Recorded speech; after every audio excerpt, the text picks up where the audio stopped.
Okay. At this time, we're going to call the meeting to order of the Springfield Board of Education, May 17th, our regular meeting. Roll call, please. Mr. Dinkins. Yes. Here. Mr. Hess. Here. Mr. Whalen. Here. Mrs. Dodson. Here. Mrs. Collins is absent tonight. If you would all stand, we'll say the pledge to the flag. I pledge allegiance to the flag of the United States of America and to the republic for which it stands, one nation, under God, indivisible, with liberty and justice for all.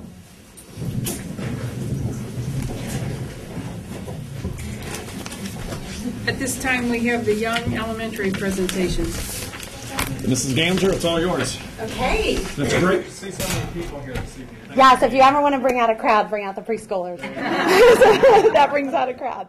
I am Mrs. Gamser. I'm the principal at Young Elementary. And I wanted to take just a moment to really spend some time and highlight our preschool program at Young School. When I started at Young School this year, I realized there's just this hidden gem there that I think a lot of our community doesn't know about. So I thought, what better place to let them know about that than at a school board meeting.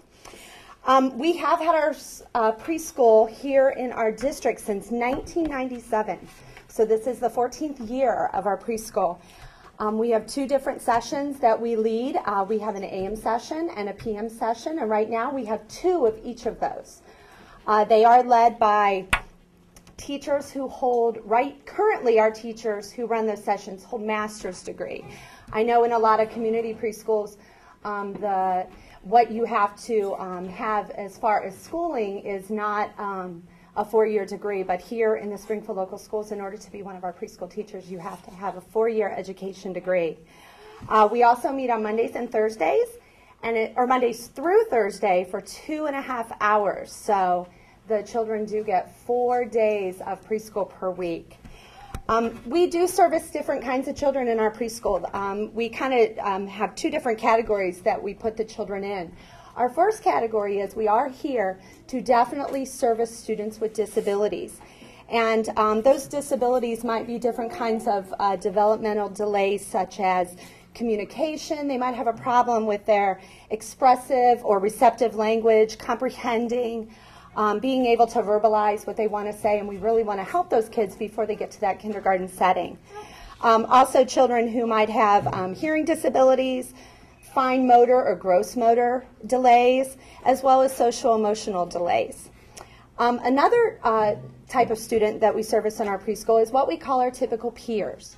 Now, to be a typical peer in our preschool, this would be classified as the students or children who meet all of their milestones and expectations for a child of that age group. We use them to serve as the role models in the classrooms. And, you know, I think it's a real benefit for these types of students to be in our preschool because they're able to really learn realistic and accurate views of students with disabilities. And they also they see models of individuals who really meet their challenges despite maybe a disability that they have. And all of our students get to participate in the content area standards-based preschool.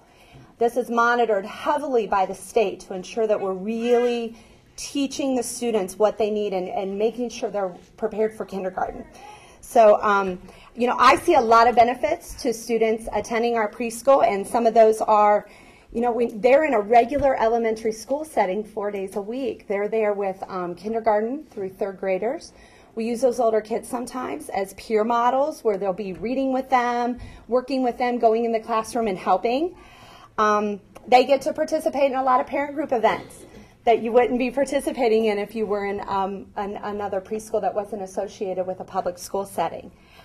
They get to go 4 days a week as opposed to 2 or 3 like some of our neighboring preschools. And I really think with being in that school setting, our students are really ready for kindergarten. They've already been in a public school setting. They know what it's all about. We recently sent home a survey to our parents. A lot of you in the room probably filled these out. And we were very pleased to find out that when these surveys came back, all of our parents said that our preschool met their expectations, and over 85% said that our preschool exceeded their expectations of what they would expect for their kids when they go to preschool.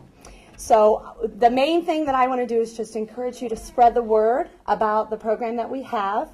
Let your friends, your neighbors, let everyone in our community know about it, because we really look forward to this program growing throughout the years.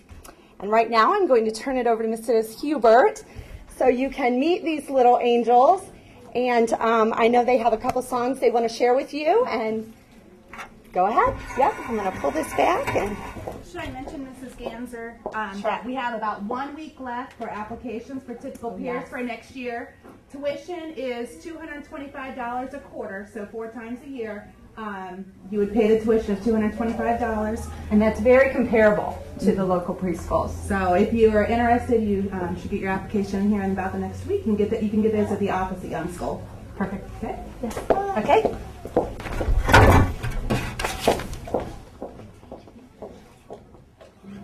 Are you ready? Mrs. Ganser, should we stay up here or should we move You back? know, that's entirely up to you. They will be facing the crowd. So Okay. if you want to.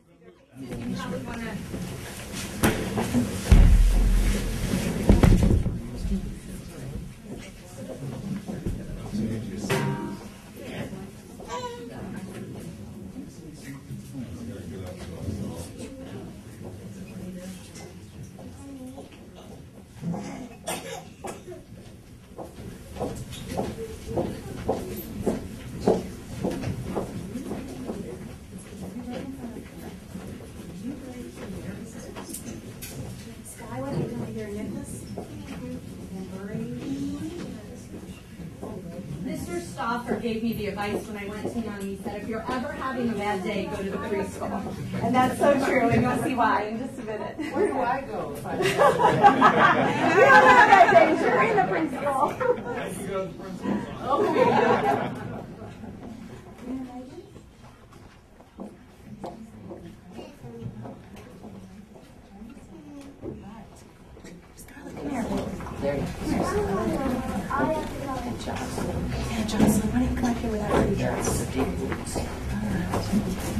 Jemiah, how do you feel, Jemiah?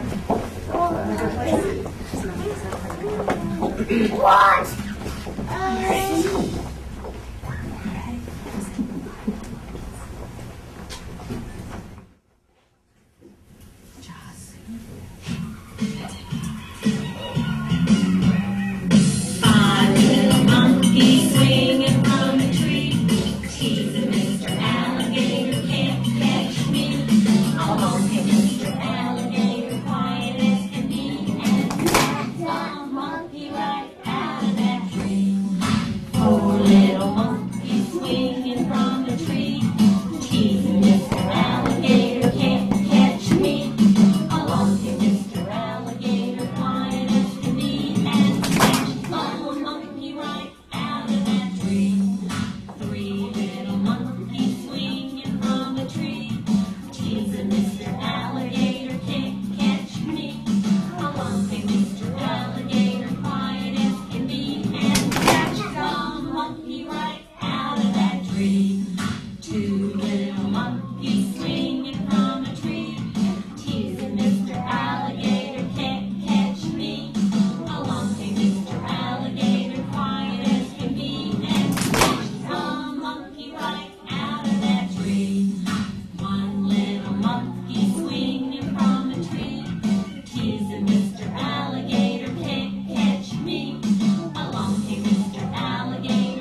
Open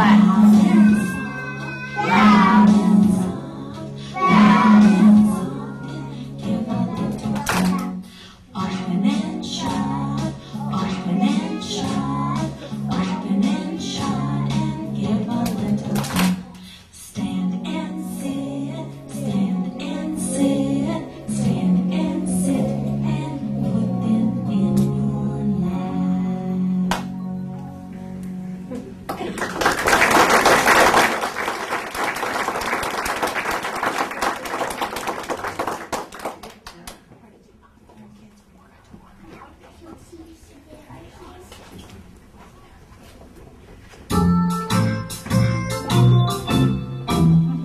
I looked out my window and what did I see?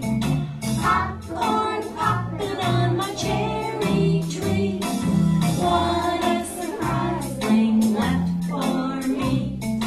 Popcorn popping on my cherry tree. Pop, pop, pop, pop, pop, pop, pop. Faster. I looked out my window and what did I see? Popcorn popping on my cherry tree. What a surprise spring left for me. Popcorn popping on my cherry tree. Pop, pop, pop, pop, pop, pop, pop. Super fast. I looked out the window and what did I see? Popcorn popping on my cherry tree. What a surprise spring left for me. Popcorn popping on my cherry tree. Pop, pop, pop, pop, pop, pop, pop.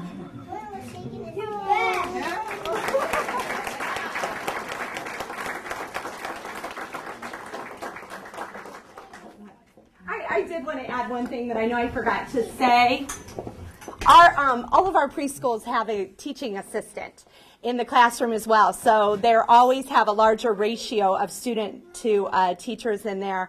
Our teachers, as well as our teaching assistants, participate in professional development all year long to make them more ready to teach your children all the latest things and just really work hard. We have a great preschool staff.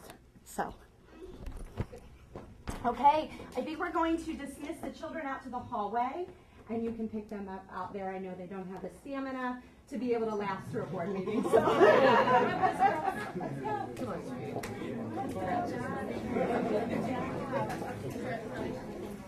our point. Thank you, Josh. Nicely done. So proud of you. Good job, Sam. Good job.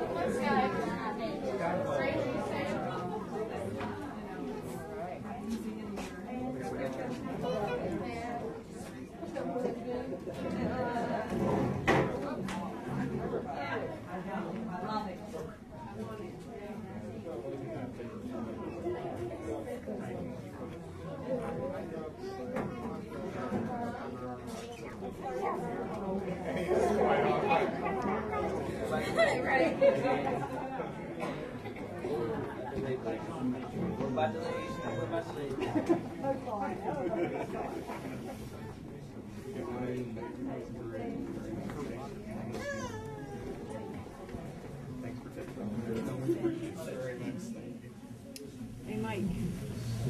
You guys coming to the groundbreaking Saturday? Good job, Nicholas. Yeah, way to go.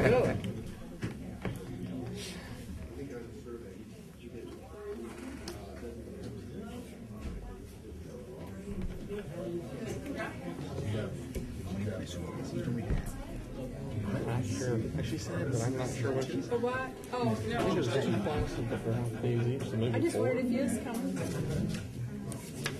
Sessions.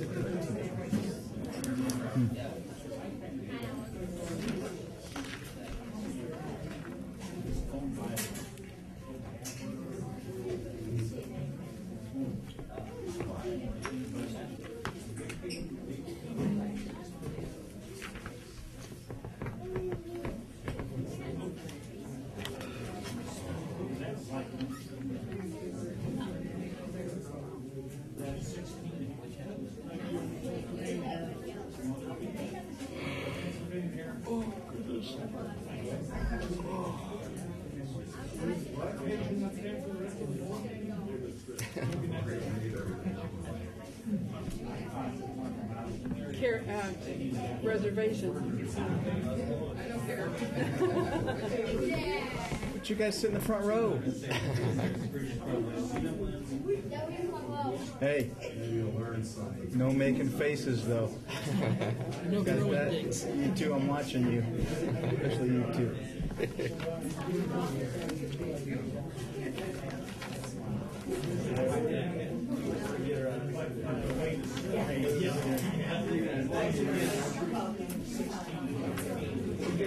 It's been a tough season for baseball. Certainly got many of his games in. I was telling some the other day, 'cause, it was just on the Jed Park in the fall, and it's the worst. The worst. Hard to get games in. Yeah, we had a big tournament this weekend. It got in Saturday and Sunday, most games. Got most of it in. Because the fields, we've done a lot of work in the fields and stuff, so they've been able to drain pretty good. I mean, the outside the fields, the spectator area stuff, just mud, but the fields themselves, it's good playable. So I've been fortunate that way, but yeah, it's been tough.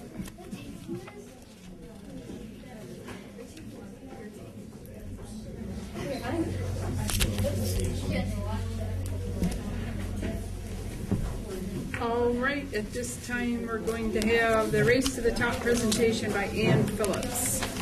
I hope it's as exciting. Okay, this is a really hard act to follow, but it's not me. I'm going to give an update and some little information on an additional grant, all related to Race to the Top. Board members, you have a stapled packet with the cover sheet. I'm going to go through the cover sheet, and I'll tell you about the other packet for you to look at later that's underneath. For the people in the audience, there's a single sheet that matches there, so if you like to pick one up on the way out for what I'm going to talk about, feel free to do that, but that is back there at the back table. Real quick, Race to the Top. You've probably heard about that over the last 6 to 8 months. President Obama kind of has been working with Congress and his Secretary of Education to reauthorize No Child Left Behind. The name would probably change when that finally gets reauthorized by Congress, and that is something that reauthorizes every 5 years. It was called No Child Left Behind when it was reauthorized several years ago, and then when it's reauthorized, it will maybe have a new name. But because that has not happened quite as fast as they wanted to, President Obama wanted to get some initiatives started. So he created what's called Race to the Top. And Race to the Top was a competitive grant by states.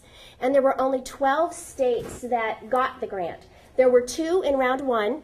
I think it was Tennessee and Colorado, or I know it was Tennessee. I'm not sure if Colorado was right in round 1. But right now there are 12 states participating. In Ohio, did get one of those. In order to be eligible, you had to also adopt the new Common Core standards for reading and math. And those are considered national standards for reading and math, and there are over 40 states who have adopted those so far. And so we have those new standards coming in, being phased in over the next couple of years, as well as science and social studies in our state. So Race to the Top was a competitive grant. We were told up front how much we were eligible for, and if you can look at the second line there, we actually got $20,000 more about a month ago.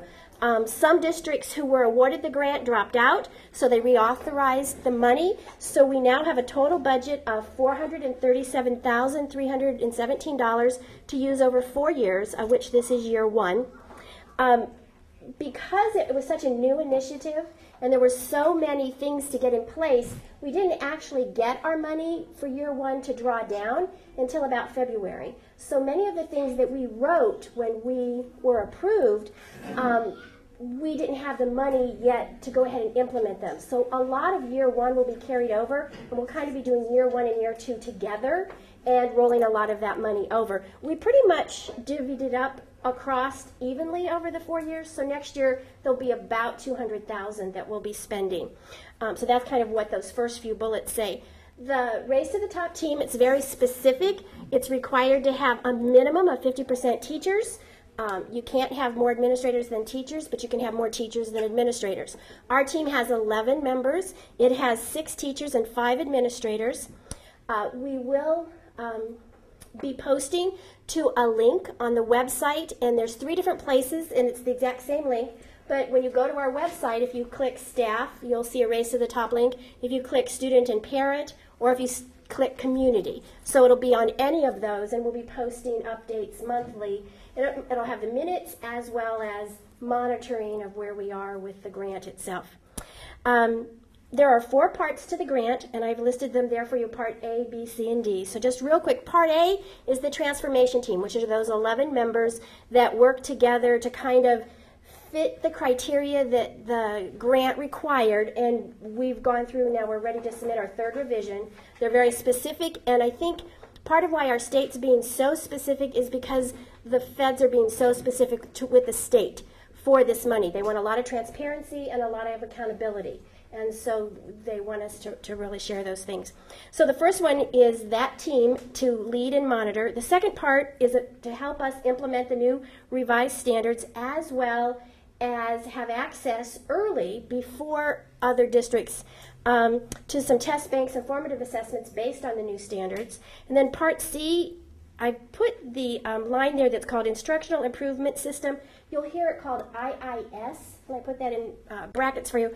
What the state's trying to create is this big, huge kind of electronic version, sort of one-stop shopping for teachers that they can go to and find data, find resources to help them implement the curriculum, and all kinds of formative tests, all kinds of other things to help with their instruction of students. And that will take next year and the year after for them to create, and then we will have a year ahead of the rest of the state to get to use that. So anybody that got a Race to the Top grant will get to use that 1 year before it's released to all the other districts in the state.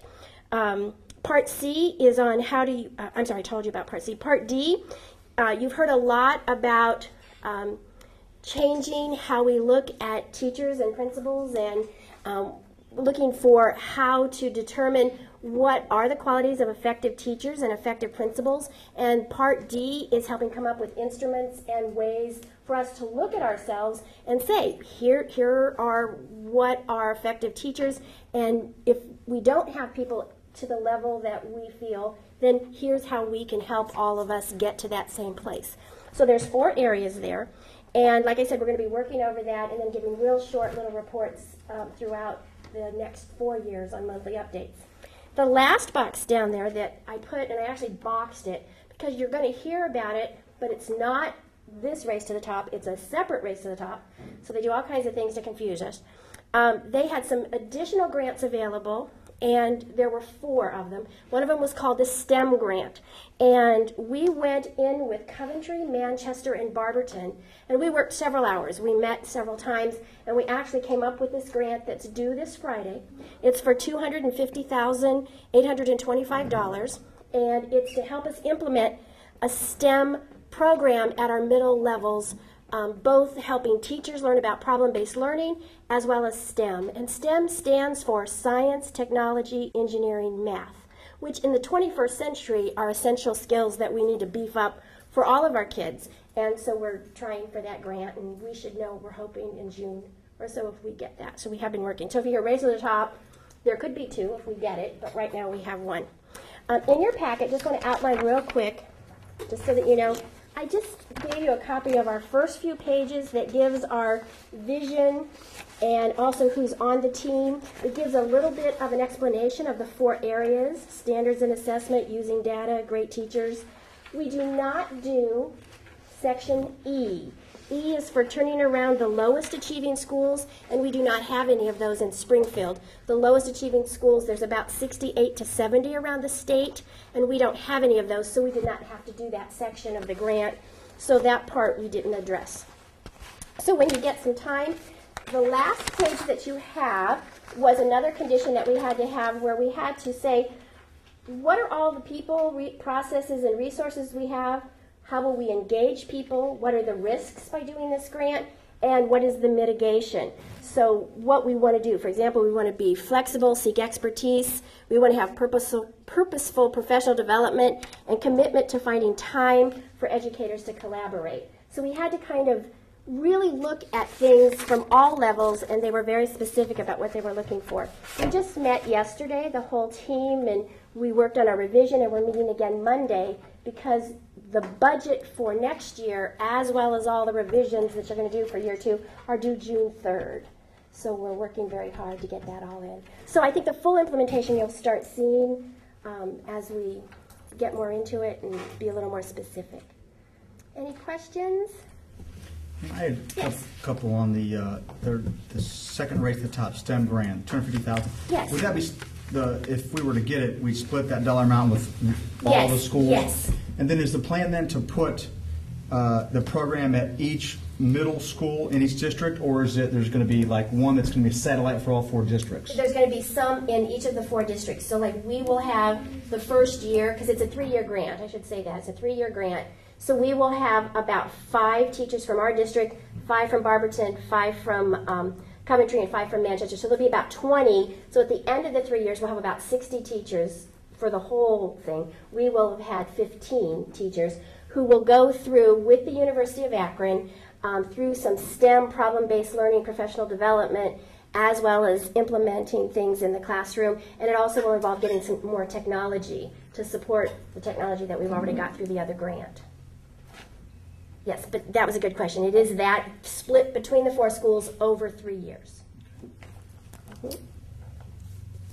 What are a couple of the first initiatives that we'll see with the Race to the Top as that begins to come into place? The first things that we're kind of rolling out, we're kind of looking at 2 things, probably would be the most upfront, would be especially if House Bill 5 stays in. Is it House Bill? Did I say that right? Senate Bill. I knew that didn't sound right. Senate Bill 5 stays in. The whole idea of teacher evaluations, principal evaluations, that's that effective teacher, effective principals. So looking at those things for our district, and then also some of the things in that grant, how that impacts and how we deal with that. Also, we want to look at specifically our special education program and just kind of take a look, kind of audit ourselves on things that we're doing and how we might be able to modify that. So we have that as a focus. And then the other big part probably for next year will be getting ourselves a really detailed plan on how to implement the new standards. For example, next year's kindergartners will be the first ones that will probably take the new tests in 2015.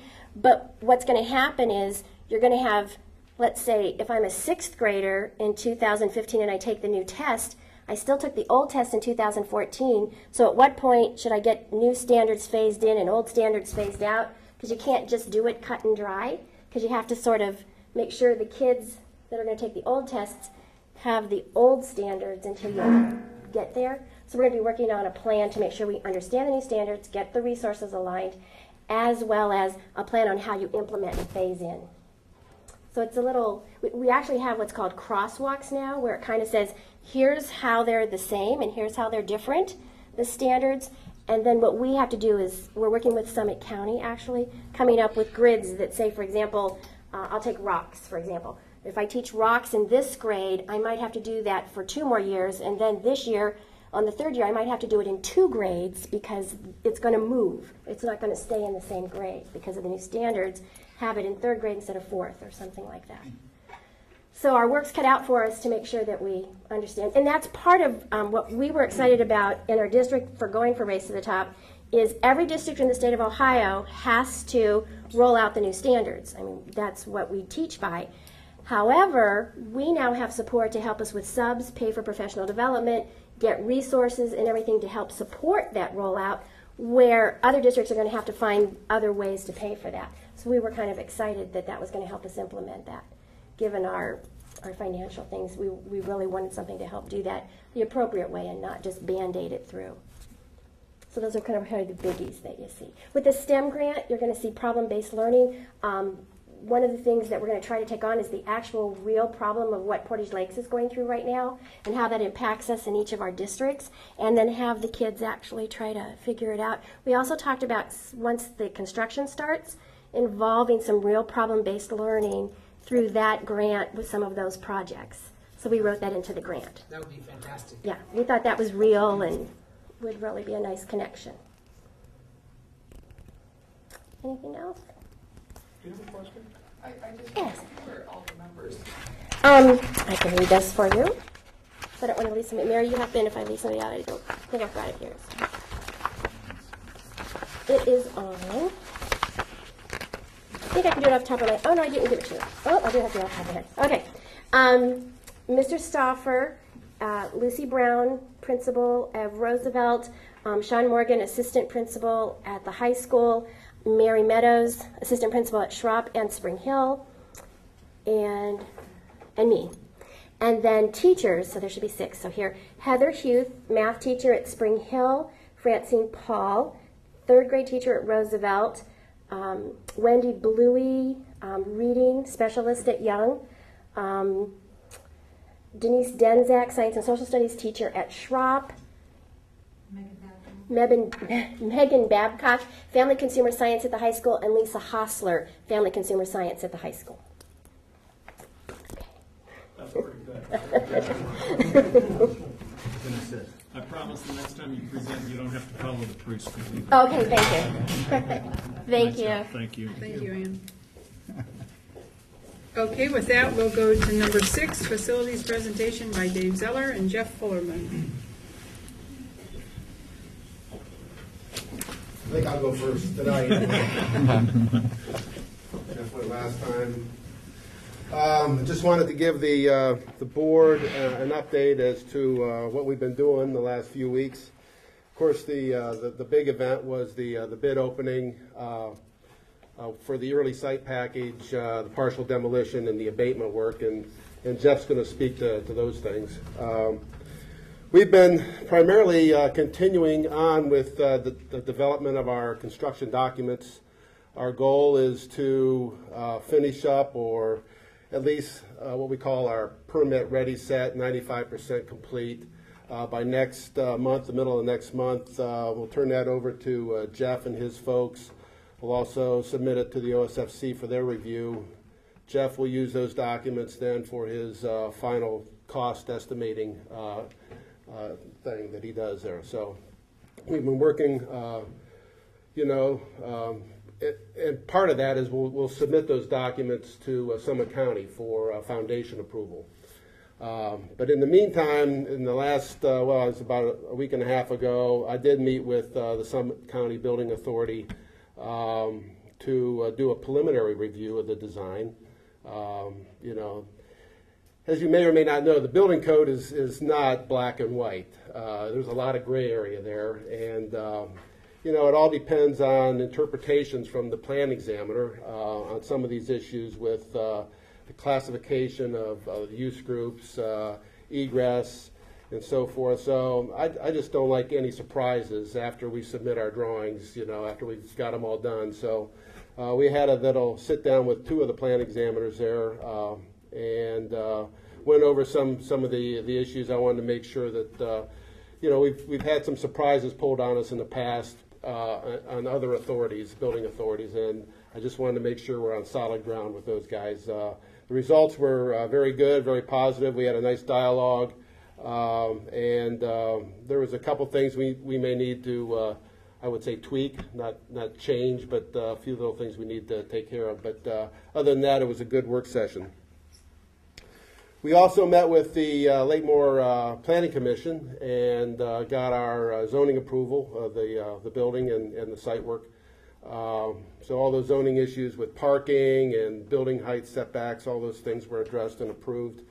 There was one condition, though, that came out of that review, and that was there happens to be a strip of land right behind the building here, 16.5-foot strip of land, and it was questioned as to the who owned that piece of property, and it didn't really show up on the surveyor's property maps. So the condition was to have a title search done on that property. And I understand the results came in yesterday and were emailed to me, but my email filter kind of must have blocked them because I didn't get it, so I'll have to go back and check it out. But I understand there are no surprises with that title search.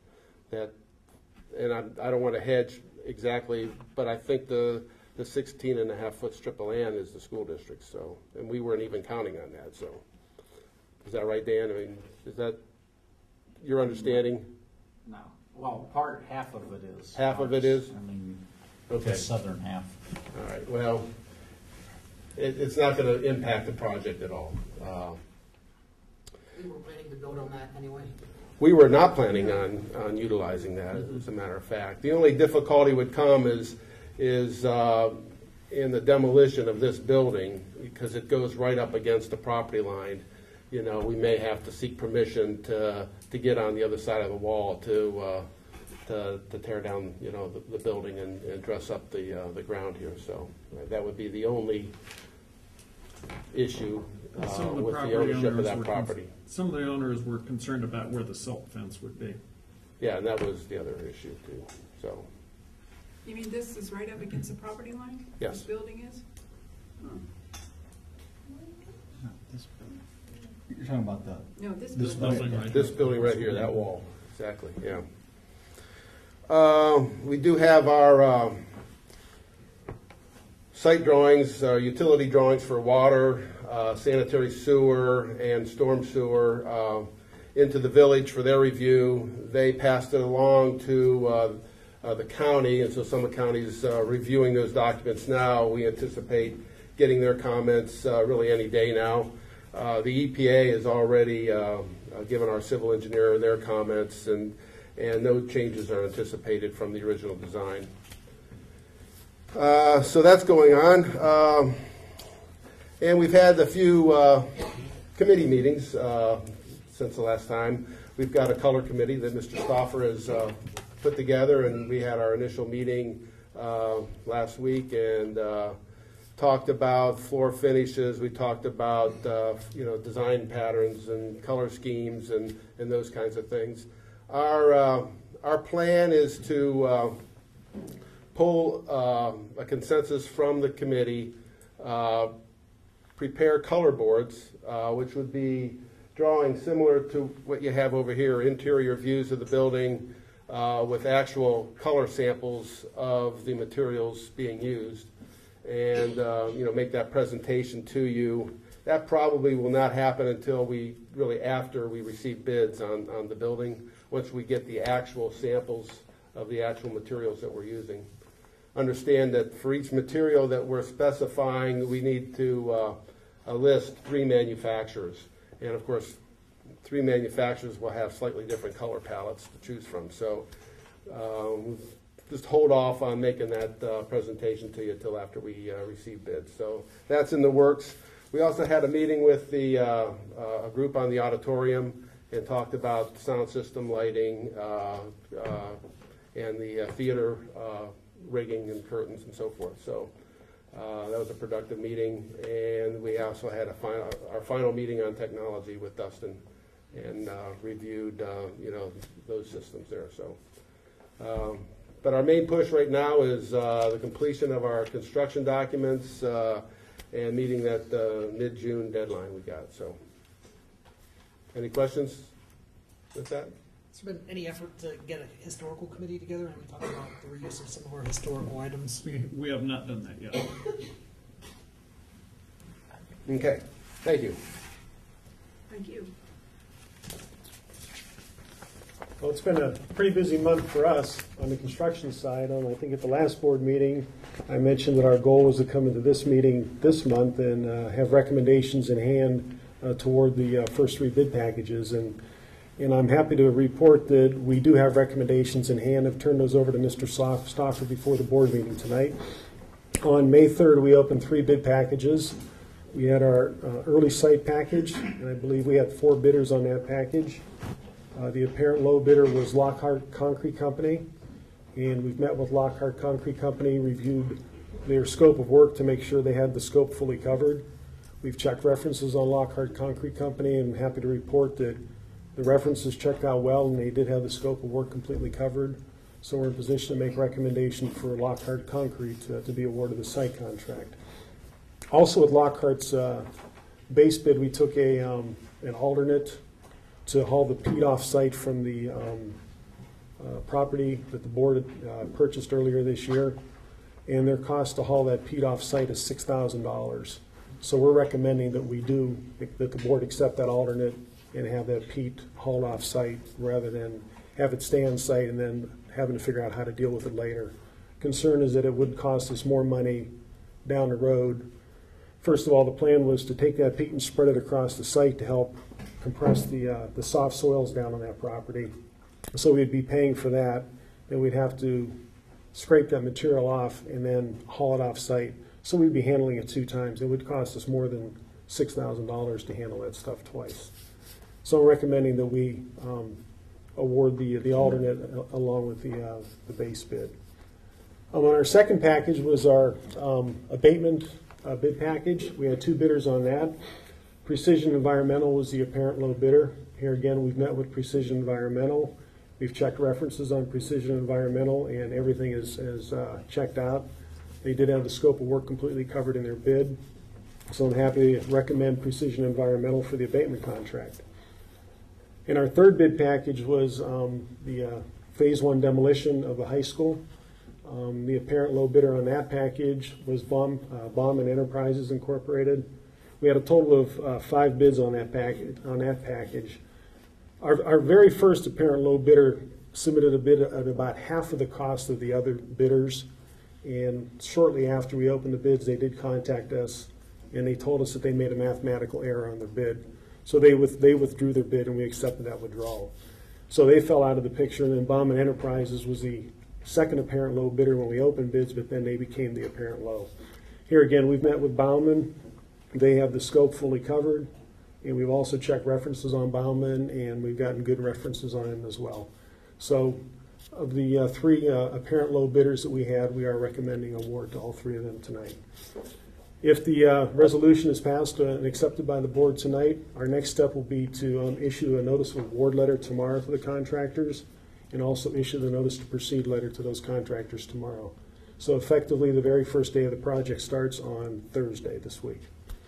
So we should see some action out here next week, pretty quick. In the next couple of weeks, we will be starting to move on site. We're going to be working out of the high school. There's a temporary office we're going to work out of through the summer months. We plan on moving into that office at the end of the week, bringing some office furniture in, and we'll be set up on site here shortly, full-time, to manage the work. Any questions? The 3 bidders that were low, have you worked with them in the past, or are these new to you guys? We have not worked with Lockhart before. We have worked with Precision Environmental, and we have worked with Baumann Enterprises. The overall bid package came in below our estimates? We came in pretty well below our estimates, and we came in just about on budget with these first packages. And that's one key point, is being at or under budget on these bids, because OSFC has told us that they will allow the project labor agreement to stay in effect, provided that we come in under budget on the bid packages. So our first test of the waters, if you will, we've succeeded at that. Okay. Also, OSFC, we notified OSFC about a week ago of the firms that we plan on recommending for award. And they have a group that's called their Quality Contracting Group. And we send them an email notification, and they have 5 days to respond to us to tell us if they have any issues with any of the contracts we're planning on recommending. If we don't hear anything from them in that 5-day period, that means we're good to go as far as they're concerned. And we didn't hear anything back from them, so they have no reservations about either any of these contractors either.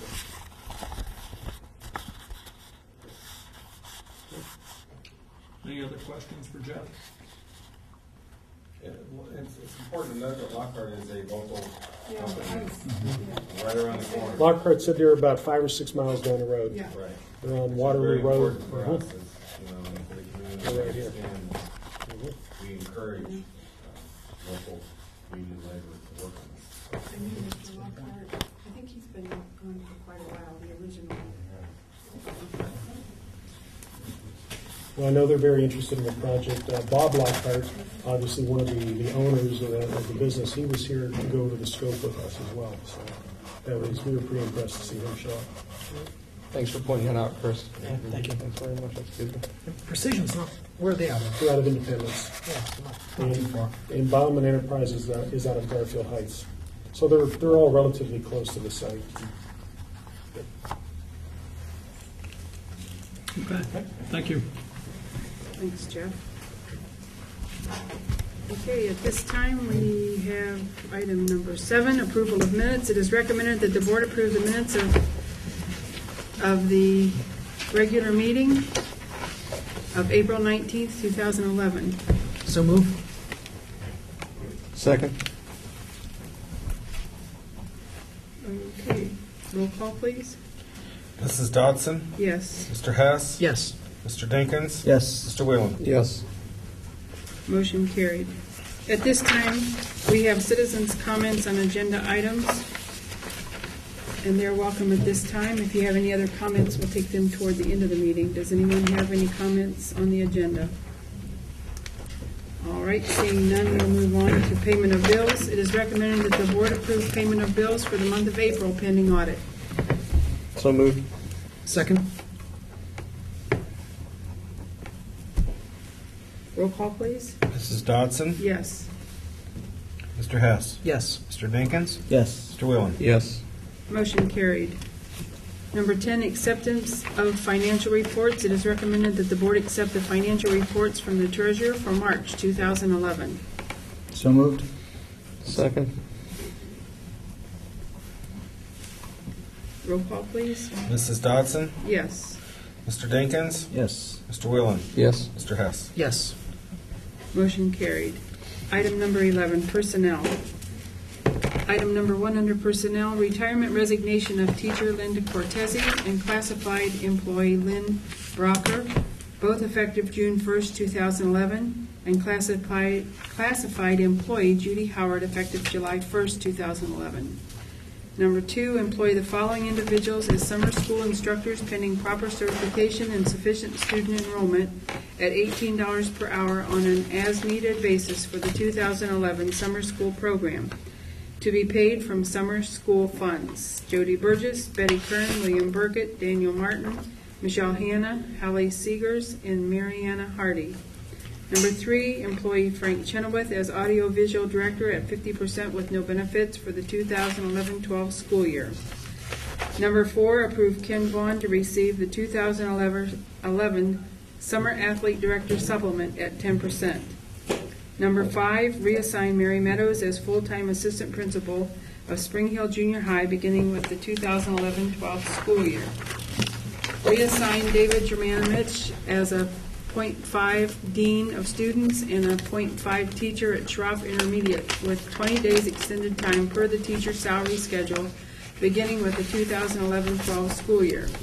Number 7, employ the following certificated personnel to work extended school year summer 2011 at an hourly rate of $22.61, up to a maximum of 96 hours to be paid from federal funds. James Grubbs, Mary Beth Mitchell, Lisa Moretz, and Carol Tolson.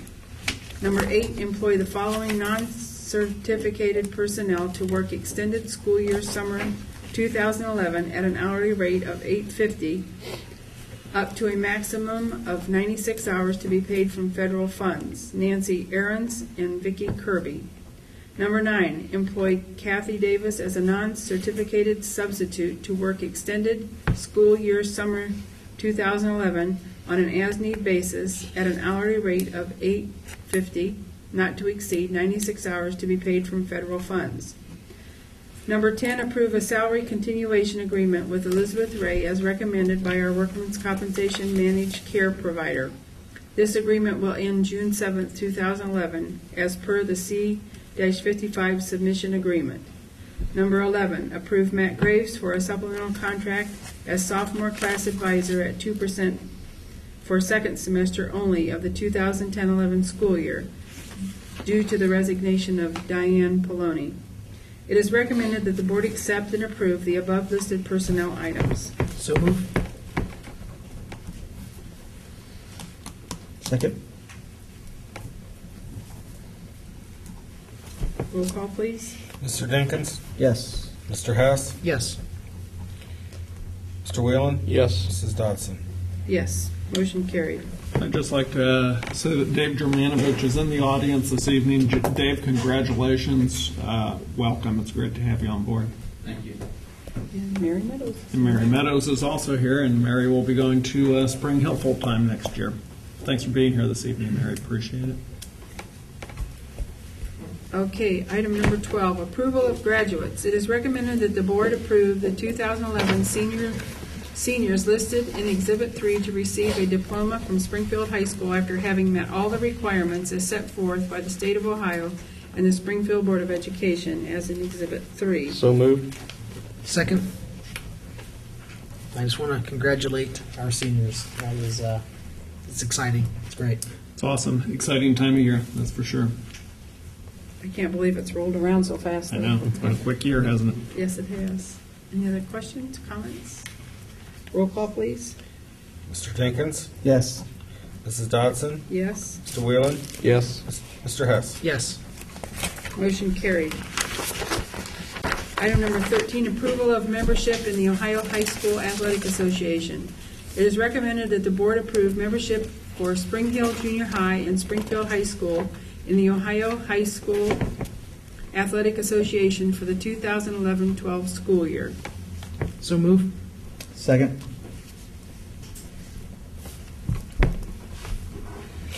Roll call, please. Mr. Whelan? Yes. Mr. Dinkins? Yes. Mr. Hess? Yes. Mrs. Dodson? Yes, motion carried. Item number 14, Healthcare Process Consulting Incorporated Service Agreement. It is recommended that the board approve an agreement with Healthcare Process Consulting Incorporated to assist in managing the district's Ohio School Medicaid Program, OSMP, as in Exhibit 4. So move. Second. Roll call, please. Neil, you did the motion on that? I did. Okay. Mrs. Dodson? Yes. Mr. Hess? Yes. Mr. Dinkins? Yes. Mr. Whelan? Yes. Motion carried.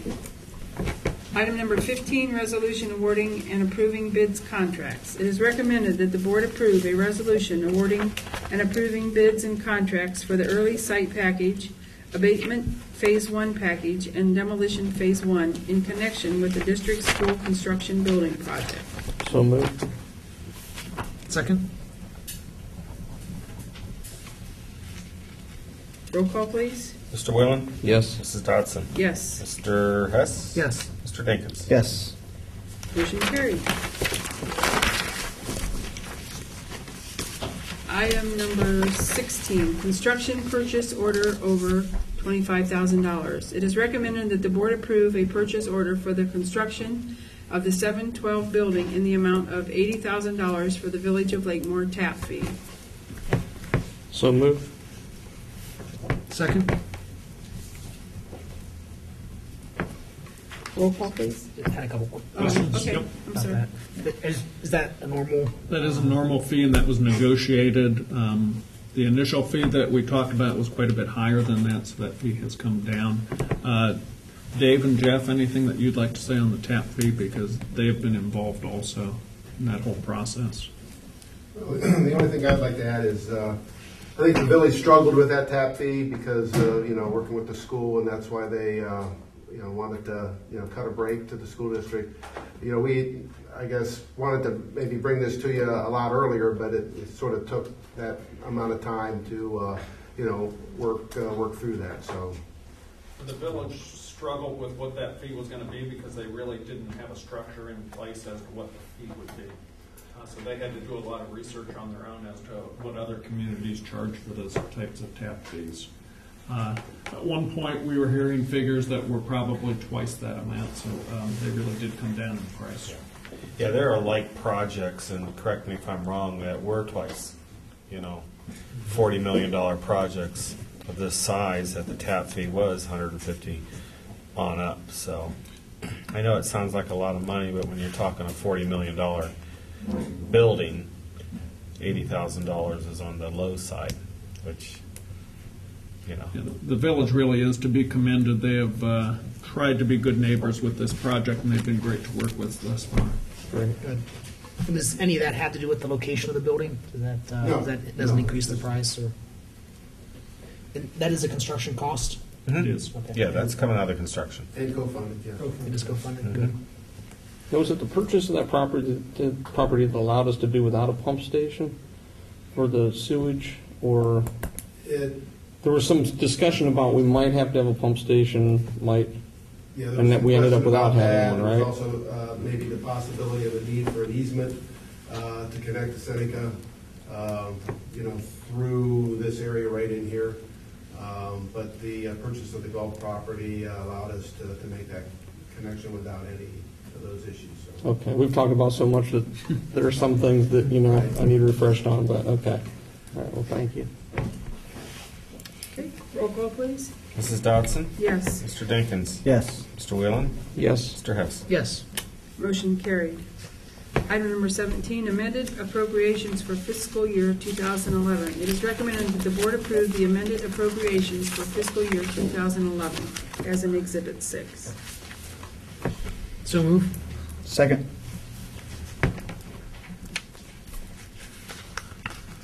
Roll call, please. Mr. Whalen? Yes. Mr. Hess? Yes. Mrs. Dodson? Yes. Mr. Dinkins? Yes. Motion carried. Item number 18, revised five-year forecast update. It is recommended that the board approve the revised five-year forecast update.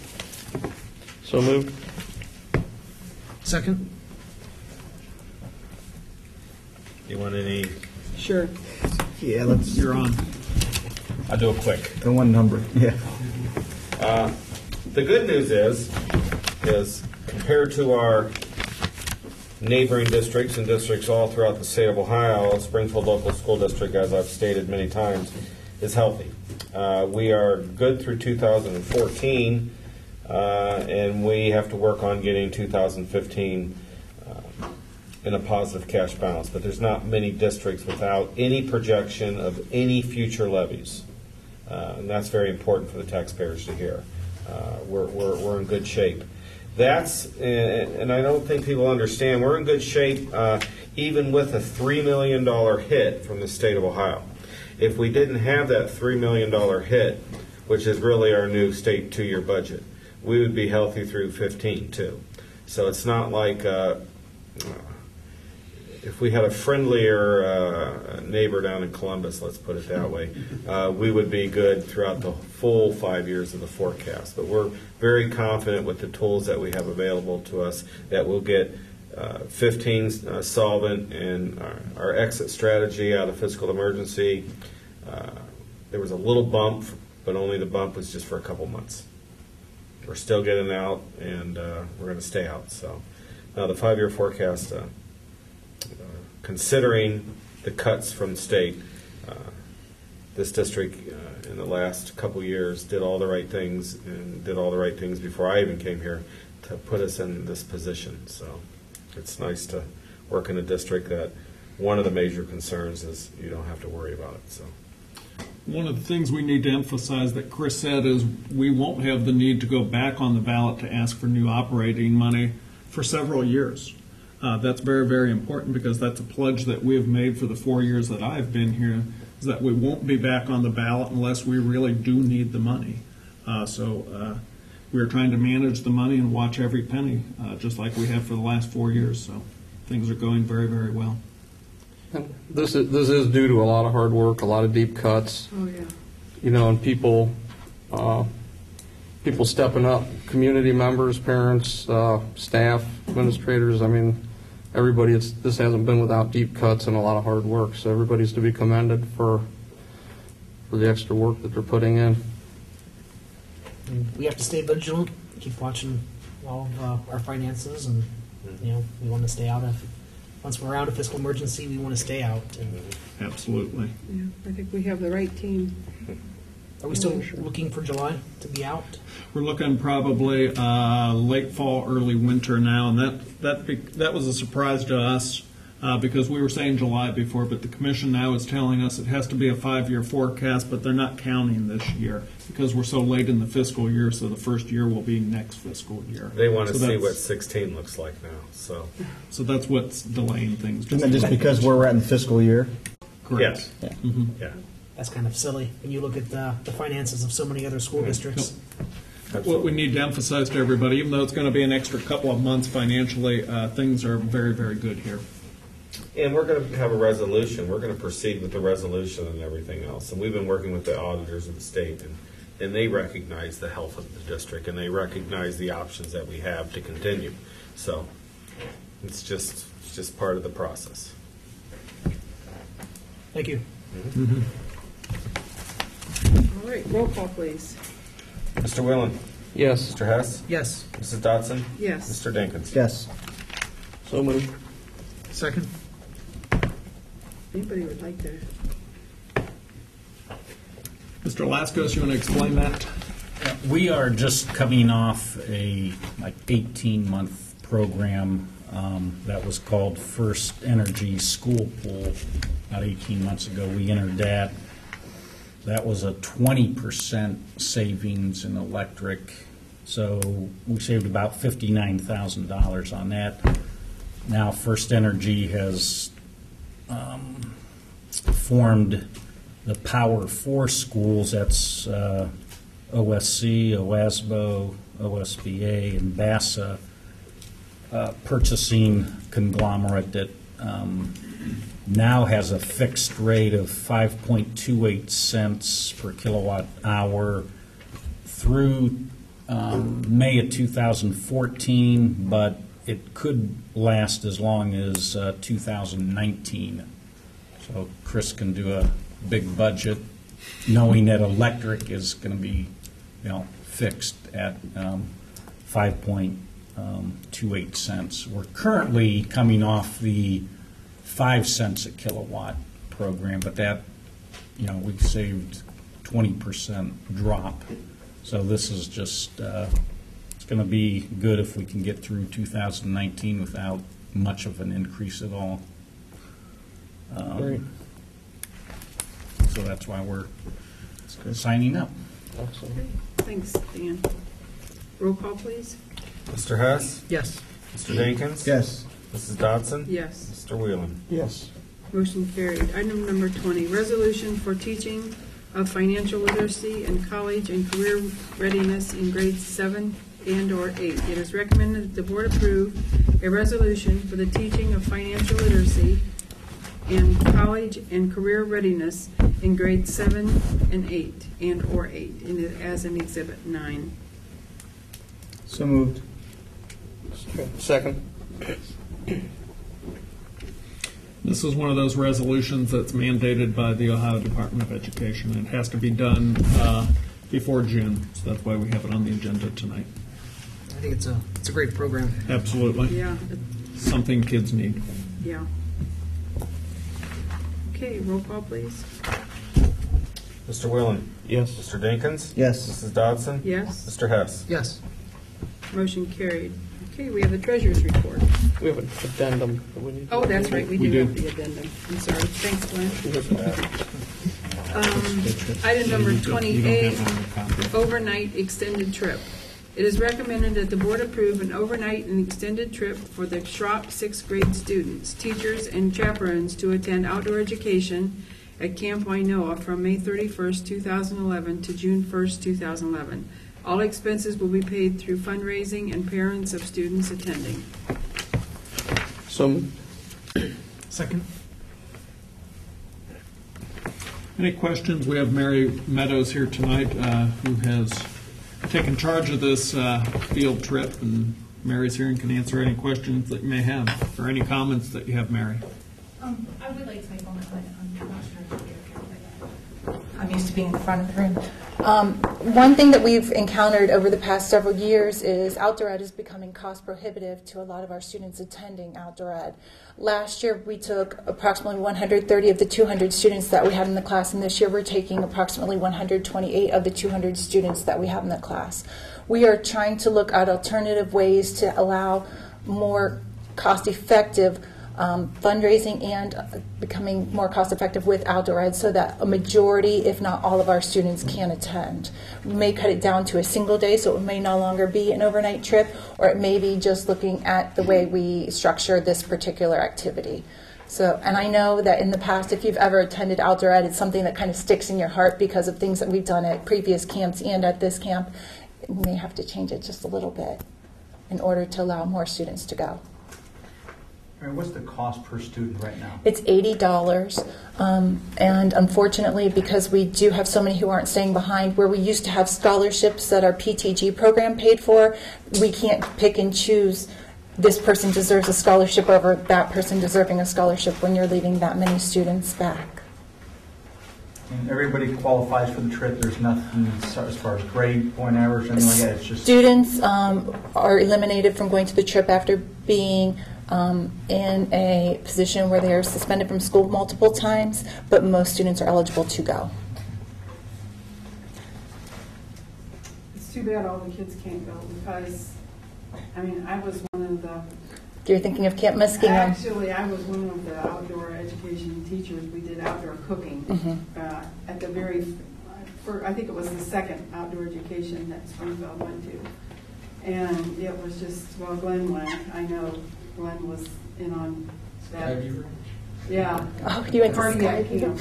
I call that cardiac camp. Anywhere you went, you either had to go uphill or downhill. It was unbelievable. You're absolutely right. Yeah, but it's such a valuable experience, and you know, we've cut it back so much even from when we had it because we had archery with Mr. Stevenson, and you know, just so many things that I don't think they do anymore.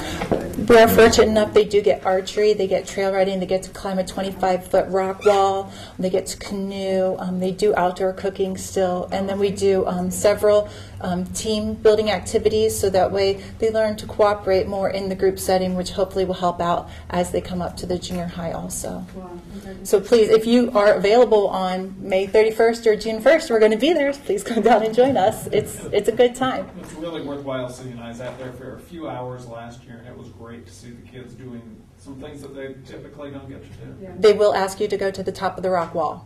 Yeah, I told them this year, and I'm hoping that they don't remember. I will. Just one little side note, Mr. Stevenson, he did the archery, and he always, everything was camouflage. Everything. His cup, him, and he was a coffee connoisseur. So we always teased him. We never seen Mr. Stevenson coming through the woods to get coffee. We just seen, you know, the cup moving. It was a fun experience. Thank you. Thank you very much.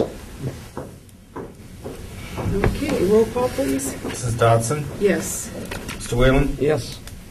Mr. Dinkins? Yes. Mr. Hess? Yes. Motion carried. Now we will go to Treasurer's report? the Treasurer's report. Well, this is just reiterating what's on the 5-year forecast. You have in front of you the detail of each and every line, and the bottom line is pretty much matches what's on your 5-year. As you can see, this number floats. If we have an unexpected receipt, what I do is I use this every time I have something that changes during the month, anything that's outside of my prediction, I add it or subtract it. So this is really like a live report every day. Where the 5-year, you have to present the 5-year forecast and submit it. So you'll notice that the cash balance in the 5-year is about $3,572,000. And I'm thinking it's $3,612,000. And again, we have 2 months left, unless there's a major hiccup. You know, we're going to end up the year, you know, very, very healthy. We don't have to do anything as far as what auditors get sometimes discouraged is when districts have a cash flow problem. They sometimes wait and pay the bills. We won't have to do that. Any bills we receive, we're going to book it in the current year. And but things are well. So. Thank you, Chris. Business Manager's report. A couple items. As Mr. Zeller stated, we just got the results of the title search, and I have copies for you today. But it seems like 1930 we purchased the original 5.2 acres, I guess where Central sits here. So the 16.5 foot strip that's on this west side is 218 foot long. It's still in the name of Edward and Charlotte Haver. They must have owned this corner because then we purchased 1946, we purchased the rest of the property from the Havers. But this 16.5 foot strip by 218 foot is still in their name and then the Seneca property owners. But going further south, I guess our survey with Campbell's and Associates is correct, but I don't know if we're going to be putting construction fence or silt fence up to the property line. We can stay back a little bit or whatever, so, you know, not to infringe on their lawn that they've probably encroached on for many years. I mean, we're not going to be down in that area, so maybe we can get with one of the surveyors and put where the construction fence will be going, and that's it on the that strip of land. The maintenance crew did move the band room over to the it was the old vocational welding area. The previous month they moved the weight room over to the old machine trades area. Those rooms are looking pretty good. The band boosters even painted their room with their funds. Nice. And so that looks pretty nice. And then on May 5th, we did meet with the teachers and Gandy and Associates. The abatement personnel for what's going to happen the next 2 years in our buildings, just to let the teachers know that we're going to be removing some asbestos, floor tile, so that when the building comes down in the summer of 2013, it's ready to be dropped because everything has been taken out. So that meeting went well. That's all I have. Any questions?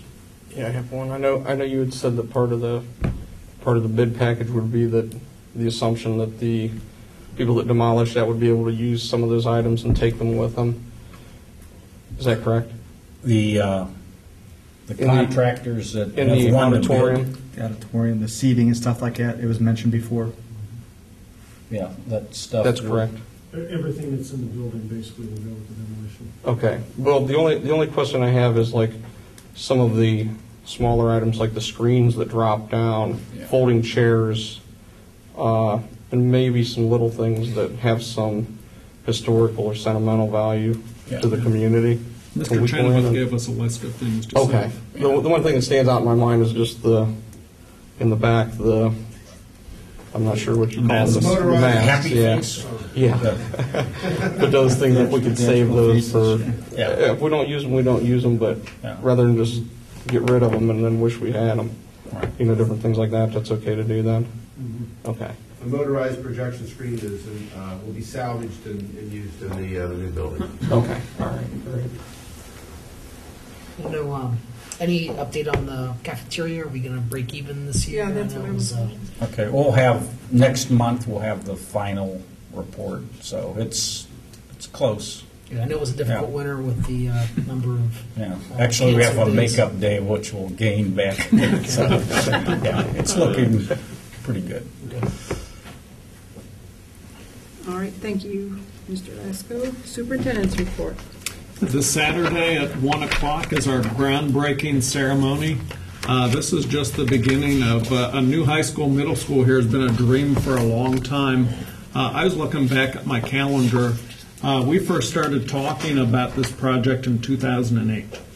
That's when the board approved our application to OSFC. So 3 years later, this dream's about to become a reality. So this Saturday, I think, is very, very exciting for me personally, and I think for the entire community. It's going to be a great day, and the weather is supposed to be good too. Finally, keep our fingers crossed. Bill, about that, I don't know. When will the sign go up out front? That project's underway. That's a question for Jeff. New school's going to be built. I know we talked about that before. Is that soon? Well, there's two signs. There's one that's the standard OSFC sign. That's in the contractor's package already. He's going to have to submit to us so we make sure what he's putting up is correct. So I would say within the first 6 weeks to 2 months, that one will be up. The other signage you'd asked for is one that was a rendering of the building, and that's something we still have to work on and get the pricing from the contractors on. But that one will go up, should be up before school starts. Great. One of the other things I wanted to point out was when Chris was talking about his revised 5-year forecast, just to show the community what a long road that this has been and what hard work it's been. If you look at that 5-year forecast and the revenues that were coming in here in the school year 2007 and 2008 compared to this fiscal year 10 and 11, we're receiving almost $3 million less in revenue than we were in back in 07-08. So we're receiving $3 million less. But if you look at the expenditures, we're spending $5 million less than what we were then. There have been a lot of cuts. There's been a lot of sacrifices by a lot of people. But I just wanted to thank the board and Chris and everybody for the job well done. It's been a long, tough road, but we're getting there. Just everybody's busy with the end of the year activities here. School year is wrapping up here in the next couple of weeks. It's hard to believe that we're at the end of the school year already. If you get a chance, attend one of the many activities that are going on in the auditorium because it won't be here next year. This is going to be one of your last times to enjoy that auditorium until the new one is complete. This is the last school board meeting that we have before the students are out of school, so I want to tell the students have a great summer, but have a safe summer also. Also, I want to congratulate John Chester, who's a student at Portage Lakes Career Center. John took first place at the Nationals in Washington, D.C. in computer networking, and Mr. Brown told me that's a first for Portage Lakes, so that is fantastic, and John is a senior student here at Springfield High School, and he's also in the top 25. We recognized him last week at our banquet, so great job by John. That's all I have. Any questions? The current state budget that is rather unfriendly to education, Mm-hmm. that's not law yet, is it? I mean, our citizens still could have time to call their state representative and state senator and urge them to be more friendly to education. I believe the budget is not finalized at this point. That's correct. So I would urge any resident who is concerned about the trends in education funding to contact their representative and urge them to reconsider where cuts are being made. Our local representative is Todd McKinney. And our state senator is Tom Sawyer, I believe. Mm-hmm. And they may both be at groundbreaking on Saturday, by the way. Oh, great. We can encourage them then. Mr. McKinney will be there for sure. And Mr. Sawyer RSVP'd today that he's had a change in schedule and he thinks maybe he can make it now. Great. When you look at a $3 million reduction in funding over about a 5-year period, that is not sustainable. And the state really needs to look at where it prioritizes education. Yeah, that's $3 million over the next 2 years alone. Yeah, that is not sustainable. No, it's not. All right. At this time, we have items worthy of your note. Dates to remember: May 19th, the Spring Hill Sports Athletic Awards, 2:45 to 4 p.m. May 20th, Schropp University of Akron Career Day for 6th grade. May 20th, Spring Hill Spring Formal Dance from 6 to 9 p.m. And May 21st, again, I'll just mention it again, that will be our groundbreaking at 1 p.m. out on the band field. I hope everyone is able to come. May 22nd, high school choir concert from 3 to 5 p.m. May 23rd, the high school academic awards night, 6:30 p.m. May 24th, a high school senior class breakfast at 7:30 a.m. May 27th, Schropp Beach Day for Officer Dodez. I didn't pronounce that right. Doty. It's Doty, Doty. isn't it? I'm sorry. May 27th, high school senior class prom. May 30th, Memorial Day, no school. May 31st to June 1st, Schropp 6th grade outdoor education. June 2nd, young preschool programs from 9:30 a.m. at 9:30 a.m. and 1:30 p.m. June 2nd, Roosevelt Field Day and staff student picnic. June 3rd, Roosevelt Attendance Awards at 9:30 a.m. June 3rd, Young third grade music program at 10 a.m. June 3rd, Roosevelt grade 3 versus staff kickball game. June 3rd, graduation, E.J. Thomas at 7:30 p.m., admittance by a ticket only. June 4th, Roosevelt K through 3rd inflatables. June 6th, last day for students, and June 6th, 7th, and 8th, Spring Hill Awards Assembly. Now, one other thing that we have that's not listed there, I know May 24th there's a band concert here at the high school. I'm just not sure of the time. And also, one thing is the May 26th, that's the Spring Sports Awards at the high school that evening. So as you can see, just a few things going on. Yeah. June 3rd is a really busy day. Yeah. Okay, at this time we have citizens' comments. Does anyone have any comments in the audience? If not, I have a couple items here. We have a thank you card to the Board of Education for the beautiful flowers sent for my wife's funeral. Additionally, I wish to thank all of the staff members, current and past, who attended her calling hours and funeral. That's from Mr. Gray and his family. And dear friends, thank you for the lovely planner sent in remembrance of my mother. Your kindness is deeply appreciated by my entire family and by me. I have been overwhelmed with everyone's support. Thank you so much, Cynthia Frola. And also, I attended the Top 25 along with Glenn and Bobby, and Cindy was there, and it was a very enjoyable evening. It's always a long evening, but it's always enjoyable, and the kids did a superb job this year, I thought. I guess that's all I have. Anybody else have anything to say? I would just like to say the Top 25 dinner was great. And all the events in this community, I guess the older I get, the more I see that the good people that are proud Spartans that have stayed in this community and the generations that are here, and I see Spartans that I graduated with that have stayed here to raise their children. And you see them at the Top 25 dinners and the sporting events, and it's that pride and the pride of the people that have moved into this community that make it so great, and the people that are choosing to move here to raise their children. And it's very, very nice to see.